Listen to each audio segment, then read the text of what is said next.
रुकिए, एक सवाल जो शायद आपके मन में कभी ना कभी आया ही होगा। एक तरफ ठाकुर जी वृंदावन के, मथुरा के गोकुल के, सुंदर रूप, मोर पंख, बांसुरी, पीले वस्त्र, हर चीज पूरी, हर चीज सुंदर। और दूसरी तरफ जगन्नाथ जी, पुरी के, बड़ी बड़ी आंखें, हाथ नहीं, पैर नहीं, अधूरी मूर्ति। दोनों को कृष्ण का रूप कहते हैं, दोनों को भगवान विष्णु का अवतार कहते हैं। तो सवाल ये है, क्या दोनों एक ही है या अलग अलग? और अगर एक ही है तो एक रूप इतना सुंदर क्यों और दूसरा अधूरा क्यों? आज मैं आपको वो जवाब दूंगी जो ना किसी पंडित ने बताया, ना किसी शास्त्र में सीधे लिखा है, लेकिन जो सुनेंगे तो शायद आज रात नींद नहीं आएगी। बस अंत तक देखिए और सुनिए। और हमारे चैनल भक्ति बिल्स को जल्दी से सब्सक्राइब कर दीजिए। दोस्तों, पहले समझते हैं ठाकुर जी को। जब हम ठाकुर जी कहते हैं तो हमारा मतलब है वो कृष्ण जो वृंदावन में थे, बाल कृष्ण, वो कृष्ण जो माखन चुराते थे, गोपियों संग खेलते थे, राधा रानी से प्रेम करते थे। ये रूप है प्रेम का रूप, लीला का रूप, आनंद का रूप। ठाकुर जी की मूर्ति हमेशा 16 श्रृंगार में होती है। सुबह उठाते हैं, नहलाते हैं, कपड़े पहनाते हैं, भोग लगाते हैं, सुलाते हैं, जैसे एक माँ अपने बच्चे की सेवा करती है। वृंदावन के भक्त कहते हैं ठाकुर जी बच्चे हैं, उन्हें प्यार चाहिए, सेवा चाहिए। वो रोते हैं जब भक्त नहीं आता, वो मुस्कुराते हैं जब कोई उनका भजन गाता है। ये है ठाकुर जी का रूप, कोमल, प्रेमी, सुंदर। लेकिन अब आते हैं जगन्नाथ जी पर।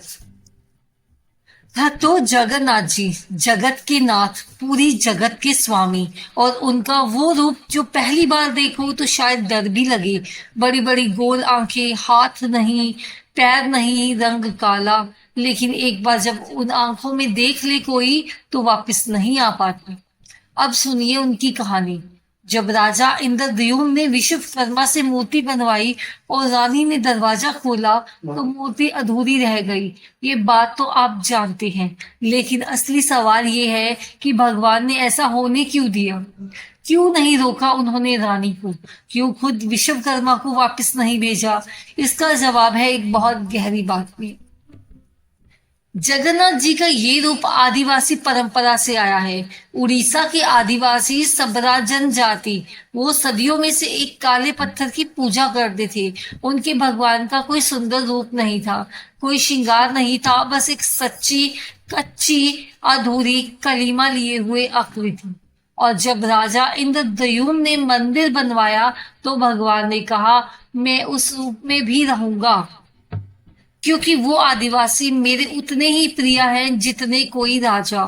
ये है जगन्नाथ जी का सबसे बड़ा संदेश कि मैं किसी एक रूप का नहीं हूं, मैं सभी का हूं।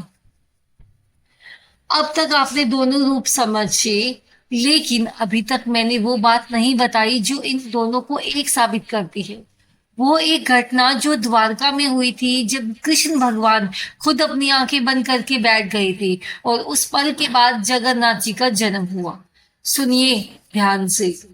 ये बात है द्वारका के अंत की। महाभारत युद्ध खत्म हो गया था, कुरुक्षेत्र की लाशें उठ चुकी थी, कृष्ण वापस द्वारका आ गए थे। लेकिन एक श्राप था, गांधारी का श्राप, जिसने अपने 100 बेटे खोए थे। उस माँ ने कृष्ण को श्राप दिया था, जैसे मेरा कुल नष्ट हुआ है वैसे तुम्हारा यदुकुल भी नष्ट होगा। वो श्राप सच हो गया। यदुकुल आपस में लड़ा, द्वारका डूबने लगी, और एक दिन कृष्ण अकेले जंगल में बैठे थे। एक शिकारी आया, जरा नाम का। उसने दूर से कृष्ण के पैर को हिरन समझा और बाण चला दिया। कृष्ण के पैर पर वो बाण लग गया और उस पर कृष्ण मुस्कुरा रहे थे। शिकारी दौड़ आया कांपते हाथों से। उसने देखा ये तो साक्षात भगवान है। वो रोने लगा, माफी मांगने लगा। कृष्ण ने उसका हाथ थामा और कहा, तुमने कोई गलती नहीं की, ये तो मुझे होना ही था, तुम निमित्त मात्र थे। और धीरे धीरे कृष्ण की आंखें बंद हो गई। उस जंगल में अकेले बिना किसी के भगवान श्री कृष्ण ने अपना शरीर छोड़ दिया। लेकिन उनका शरीर नष्ट नहीं हुआ।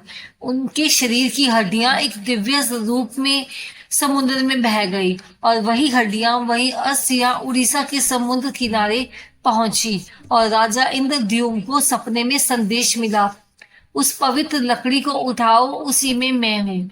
वो लकड़ी नहीं थी, वो कृष्ण की अस्थियां थी, उनका दिल था, उनकी आत्मा थी। और इसीलिए कृष्ण की मूर्ति के अंदर आज भी ब्रह्मा पदार्था है, वो रहस्यमय चीज जिसे कोई नहीं देख सकता, जिसे हर साल 12 से 19 साल में एक मूर्ति से दूसरी मूर्ति में डाला जाता है, आंखें बंद करके हाथ ढककर।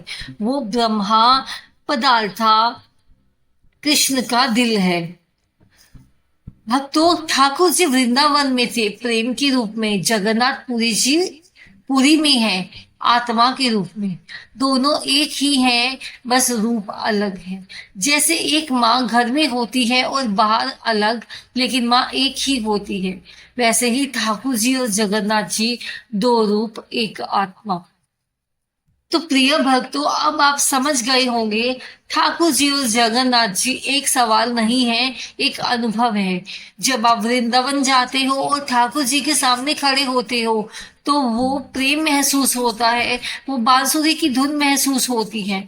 और जब आप पुरी जाते हो, जगन्नाथ जी उन बड़ी आंखों में देखते हो तो एक अजीब सी शांति मिलती है, जैसे कोई कह रहा हो मैं तुम्हें देख रहा हूँ हमेशा से ही।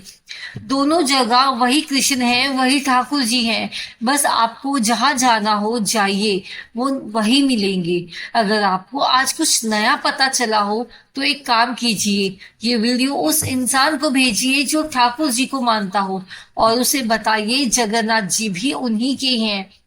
कमेंट में जय ठाकुर जी और जय जगन्नाथ जी जरूर लिखिए। और अगर आप चाहते हैं कि मैं ठाकुर जी की हर वो कहानी बताऊं जब वो अपने भक्त के घर आए थे, तो बेल आइकन जरूर दबाइए। वो वीडियो अगली वीडियो में मैं बताऊंगी। राधे राधे, जय जगन्नाथ। धन्यवाद प्रिय भक्तों।